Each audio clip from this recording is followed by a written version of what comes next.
This is not about blaming the other person. Yes, it is. Don't you know? You just don't get it. I blame you all the time. All the time. We don't have time to get into that right now.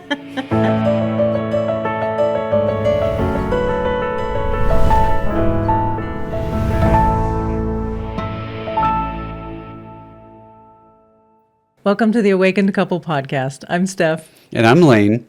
And we're here to explore how relationship becomes a mirror for awakening. A path to deeper truth and real growth.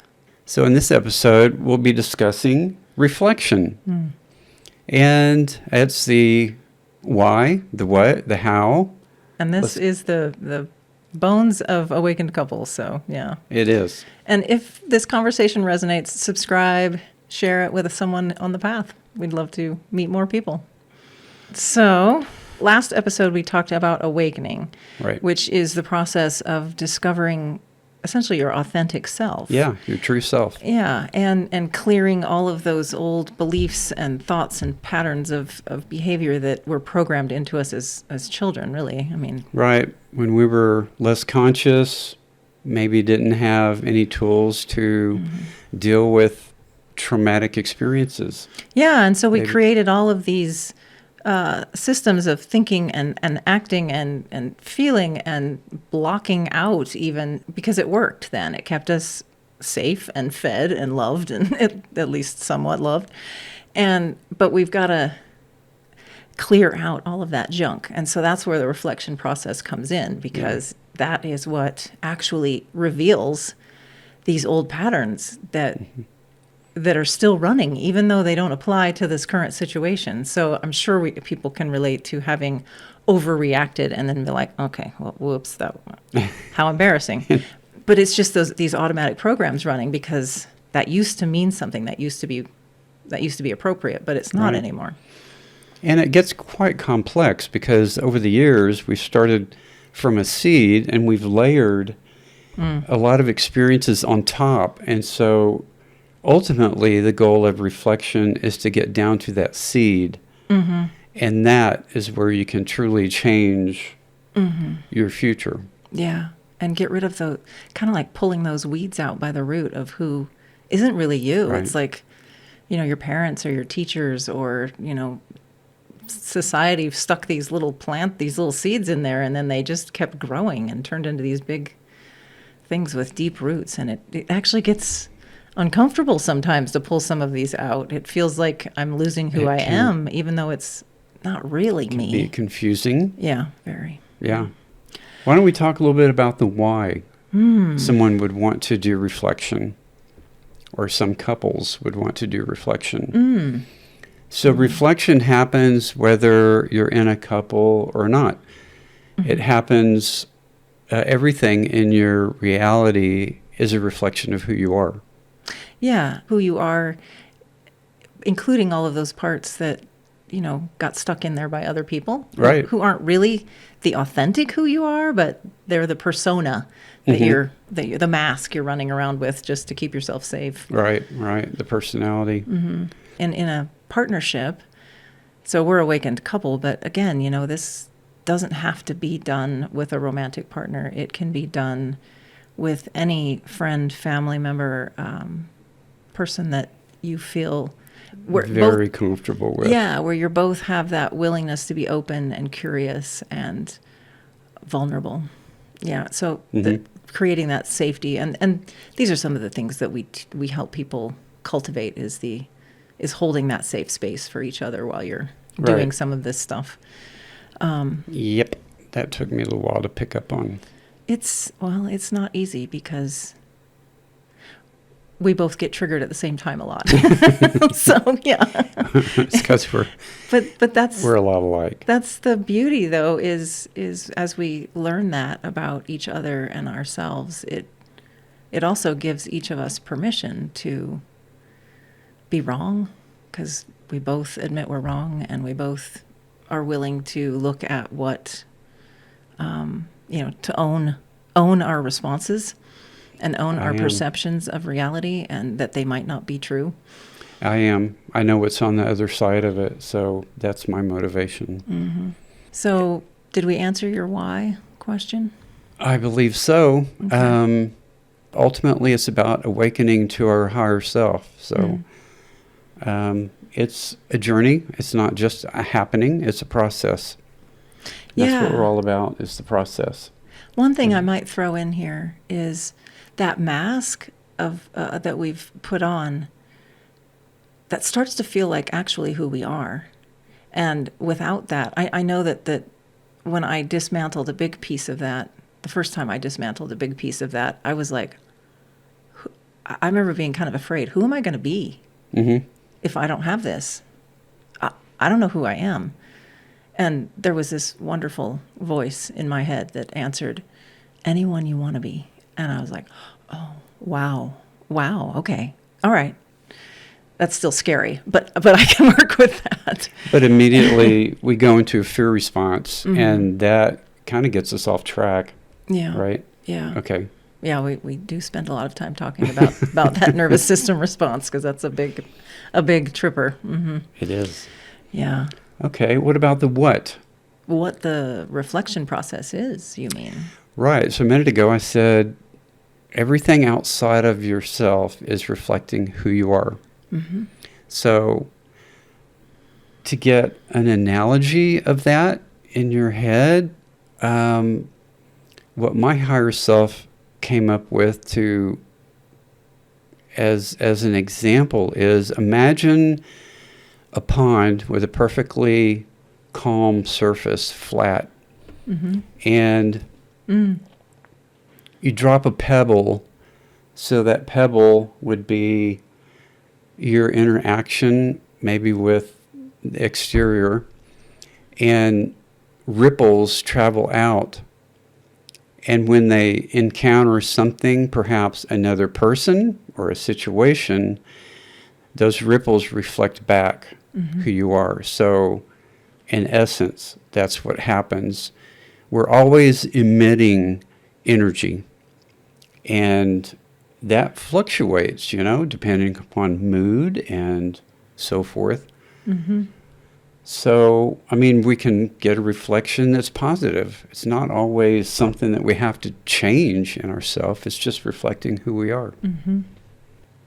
When something comes back, when that reflection comes back, and it triggers something in us, we know that we have had something reflected to us that isn't true to who we are when we have an emotional response, when it's irritation or, oh God, what? Or just a flat out stress response, or I got to get myself out of here. Or, those powerful emotions, they are a sign that, hey, something in you just got touched. And do you want to look at this? Because it's coming up for you to say, I don't think I really belong here. I'm one of those weeds that got dumped in you when you were little. Do you want to maybe pull this one now? This is your chance. Personally, I don't really like the idea of being so reactive to triggered by other people. So, one way that I've thought about it in the past is I don't want a landing zone for any trigger. And so my journey has been to clear those landing zones. That's just the way I have it in my mind. But another term would be belief systems or attitudes. That I might be going off the rails a little here. Do you remember when you were little, those landing zones, like you couldn't control your reaction? Right. Like you just couldn't control it. But as we grow up, we get better and better and better at controlling it. And a lot of us will even learn to mask there's a whole lot of emotions that are in humans, but most of us have learned to mask them with the very few that were acceptable, like anger. And if some of us sadness was acceptable, some of us it wasn't. It just depends. I kind of reduced it down to anger. That was about all I had. I can be happy and I can be angry, and that's it. Yeah, I'm familiar with that one in myself. Varying levels of anger, but yeah. And but as kids, we weren't as good at it because I think it was just so much more obvious to us that this does not belong in me. And so every time that got triggered, we were like, this is not okay with me. I want this out. Yeah. But as we get older, we just think that really is part of us. And so, you've got this landing zone. You're like, oh, I shouldn't be reacting. And so I guess I want to caution between, the reason I'm possibly going off the rails a little here is that suppressing the emotions is not the same as recognizing that they're pointing to something. That maybe take a moment, go to the bathroom if you have to, or jot a little sticky note to yourself that I'm going to deal with this later because something just came up for you to look at and says, I don't think I belong here. Maybe you want to shift this a little bit. Right. And it's normally something that's out of alignment in myself, which, is sort of a moving target lately with all the clearing and... I know. It's so cool. Okay. Have we covered what it is well enough? I don't know, have we? Let's see. Well, we haven't said what it's not. Yeah, what it's not. So what the reflection process is, actually, no, I don't think we have because we charted it out. Good. Okay. And it is, we have a visual aid for those of you who have visuals for this podcast. But essentially, you perceive something happening to you. So an experience, maybe Lane's just says something, maybe he rolls his eyes, whatever it is. He never rolls his eyes at me, don't worry. I interpret, I put my spin on what I just experienced. I interpret that and essentially what Brene Brown calls make a story. And then I assess that story. Is this a threat? Either to my physical well-being, to my identity, to my, to my persona. Is this a threat to my reputation? All of that kind of stuff. Or even, do I have the capacity to handle this? Like, if you're yelling at me, do I have the capacity to handle this? And then I come up with a strategy. All right. Down here. And that strategy might be just, I just need to barrel on and do things like I've always done and, just reinforce the same belief system I've had. Or maybe I'm going to fight back and I'm going to try to make you fit my belief system. I might decide to try to manipulate somehow to make sure that this situation turns out so that my belief system can stay intact. Or maybe I choose to stay open and curious and say, maybe my story, maybe I don't have all the facts. Maybe my story could be different. In which case, maybe I would be changing my belief system a little bit, which this is not easy to do, but it is well worth it. That's where you're starting to pull this stuff out by the roots. Right. Yeah. And then I'm going to take action. I'm going to have a behavior, some kind of a response. And now it's in your court again. And then here we go again. So it's this circular loop that just keeps going and going and going, back and forth and back and forth. And what's really cool is when both of us are conscious of that process, as we said on the last episode, it starts to really exponentially make a difference in what we can do, because there are places all along this process where you can pause and say, okay, wait a minute. Is my story true? And become aware. Yeah. Do I have more choices than just the things I think I can do? Are there other ways to believe about this? What are my choices and actions here? There's a lot of ways out of here. Yeah, there's a lot of options. So if we can keep our nervous system regulated. Going through this whole experience, it can happen extremely rapidly in the brain. Oh my gosh. Yeah. Especially when you're in stress mode, your brain is just working in hyper speed. And so it's easy to go off rail and not be conscious. You just got triggered and you're running almost like you're running on instinct. Yep. Just autopilot at that point. Yeah. That's the point of belief systems and habits and all of that, is so that we don't have to be conscious of every single moment we do. I mean, we are these programmable beings, right? Like, you learn how to work, a baby learns how to paw something with its hands, and then slowly it learns how to get the finer and finer movements, and all of that becomes patterns in the brain. You don't think, okay, I'm going to touch Lane, I'm going to work this muscle, and then this muscle, and then this muscle, and then this muscle, and then I'm working, it's just a pattern that happens. So it does have a purpose, but not to run your life. Right. Yeah. We just need to be able to change it whenever we want to. Yep.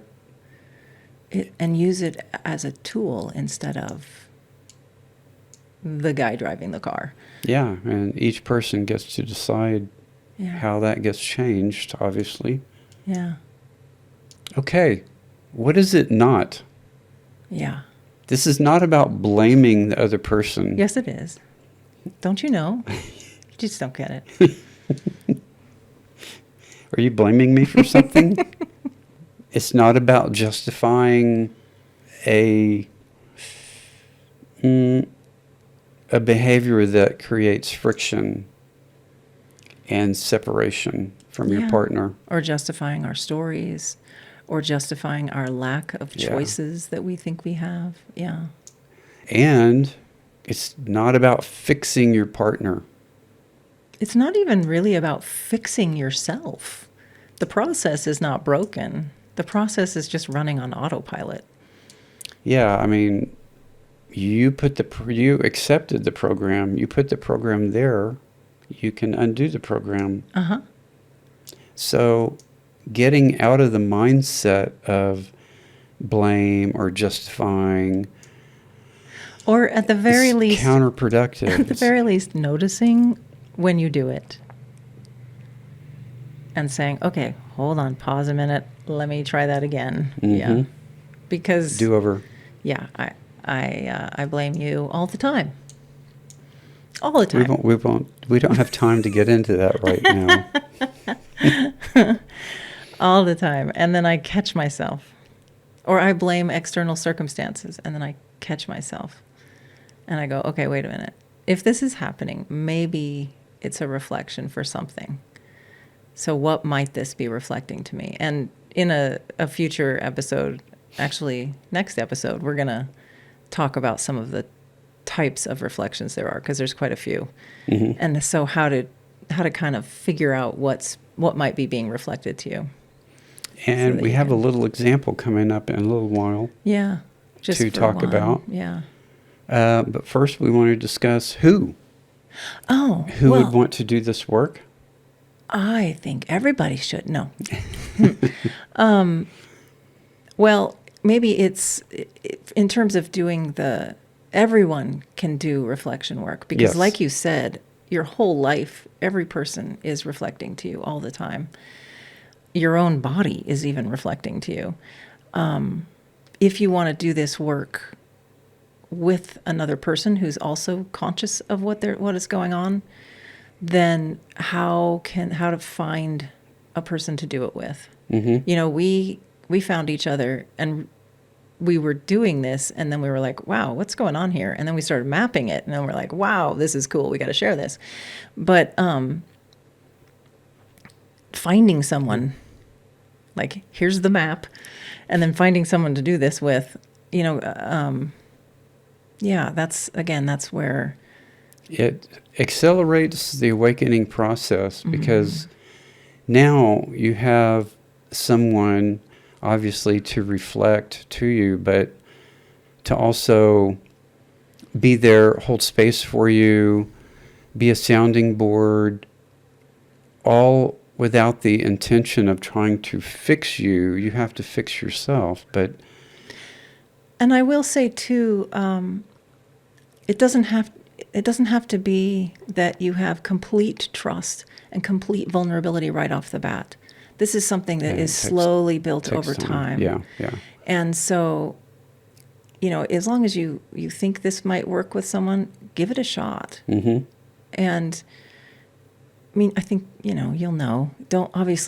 You don't want to, we're not saying endure harm or abuse or, someone who's completely unwilling to engage in the full process or admit, that they might have something going on in them. Like, no. But you build resilience over time. You build a greater capacity to not be triggered, to stay open and curious. You build a greater capacity to be vulnerable with each other, and to a greater capacity to perceive what's going on with the other person, and a greater capacity to change your own behavior into something that is actually that actually communicates what you really want to say, how you're really feeling, and and in a way that will land with the other person. I think one important word that you mentioned a while ago is curiosity. Be curious. Curious enough to want to track down the source of the trigger and deal with it or not, your choice, but this is your behavior that we're talking about. And so also a partner can hold you accountable. Yeah. And not just let these things go to stay with, buried. And sometimes it takes a while to work through the layers, and that's where a partner really comes in handy. Yeah. I think. And a lot of our tools and processes are geared towards having a partner. Not all, but a lot of them. Yeah. We have other support work too that can help one-on-one for individuals, but yeah. So Lane's gonna read this awesome list he made. We had Slightly embarrassing. it's so good. We had I don't know. Some situation where you got triggered, I got triggered. We were just escalating, and I think we finally just were like, "Wah!" and walked out of the rooms. And well, in this case, I think a trigger was just looking for an opportunity. So with my face on I it. have a tendency to let little things go, and they tend to build up. So that's part of what happened here. And I have a bullet point list that I came up with after getting triggered, after sort of retreating to my corner to interpret and assess the trigger. And then you read me. You asked me if you could read me this list, and I had calmed down, and you had calmed down a fair bit. So writing helps me dump and get rid of me too. A lot of the nervous angst. Yeah. Okay. So this is what you read me. Yeah. All right. So at this point, I'm being vulnerable, and I'm telling Steph how I feel. Unheard, being accused of just being myself, unappreciated for my efforts, was really spacey and opened myself up to criticism. I felt as though I'm being told I'm not safe to share with, that I lost my connection to someone that I love, that that I'm being schooled on what I'm doing wrong, that the person that I want to share with is rejecting me. Now, I'm not saying all this is true or any of it is true. This is where I was. This was your feelings. That it's all about me. Her behavior is all me. So caused by me, yeah. Like I'm being punished. Like I need to hold back to avoid conflict. And like I should have kept my mouth shut. And now I will not talk in case it makes things worse. So that's definitely not a good fallback on. When Steph and I have had really friction-oriented encounters, experiences, one of my fallback positions would just be to not say anything. Well, that doesn't address anything at all. So it's okay. Own these feelings. They're good. They were true for the moment. And so Now, I'm listening to this, and now it's my experience hearing this, right? So I'm making a story up in my head, and I'm assessing, like, and if I'm perfectly honest, my first thought was, oh, sure. Yeah, you're just blaming me for all these things. And I wanted to react, and I kind of ran a simulation of this reflection of this process here, where I popped off with something rude and obnoxious, and basically just reinforced everything on your list there. And I was like, yeah, that's not going to work. Okay. I can't just yell you out of your feelings. Wow, what a strange thing. I'm glad she ran the simulation in her head. And by the time you got to the end of that list, I realized almost everything on that list described how I felt. Now, and she asked me to read the list back as if it was her reading it to me. But I didn't say it with the voice that I ran in my head on my simulation version. I thought more about what you said, and I rewrote my story so that I was like, oh my gosh, you feel the same way I feel. That's huge. Now I have a completely different story, and that is no longer a threat to me. Understanding how you feel on the inside, that it's almost the same as me. I mean, not 100%, but almost it was the same as me. And so I said, what if I ask you to do this, read this back to yourself? What would happen? And so I paused for a good long minute so that you would know that what you said landed. And then I just said, would you read that to yourself again as though I was reading it to you? Now, my gut reaction was, are you kidding? Are you playing some kind of a game? But I caught myself. And I know that Steph is honest. She doesn't play games. She's very forthright. So I did. I read it as if it was her reading to me. And you did it aloud, which was beautiful. And I don't think I made it but halfway through the list when I realized the same thing that Steph realized but didn't tell me, is that, wow, we're feeling the same. And wow, what a reflection. That was a, what do we call that? A double reflection? Double aha moment. We cover types of reflections in the next episode, but that was a real eye-opening for me. Yeah. As well. So that was just a really straight up reflection where we were both feeling the same way. Yeah. We're mirroring each other almost exactly. Yeah.